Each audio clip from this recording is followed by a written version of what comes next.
खुश आमदीद proactive schooling system.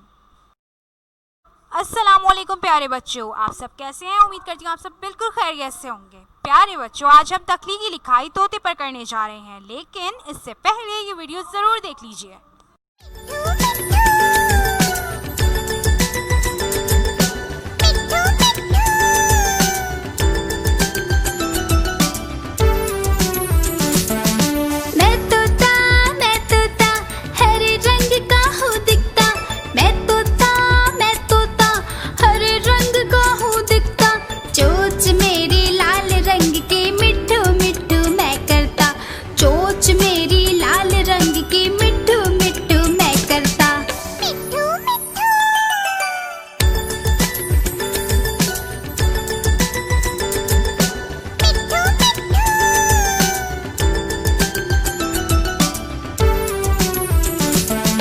तो प्यारे बच्चों, आपको पसंद आई ये वीडियो?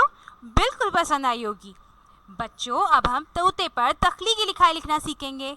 तो चलिए शुरू करते हैं। नंबर 1, ये एक तोता है। ये एक तोता है। नंबर 2, इसका रंग हरा है। इसका रंग हरा है। नंबर 3, ये दाना खाता है। ये दाना खाता है। नंबर 4, इसकी चोंच का रंग लाल है। इसकी चोंच का रंग लाल है। शाबाश बच्चों, उम्मीद करती हूँ आप सबको तोते पर तख्लीकी लिखाई लिखना आ गई होगी। अपना ख्याल रखिएगा।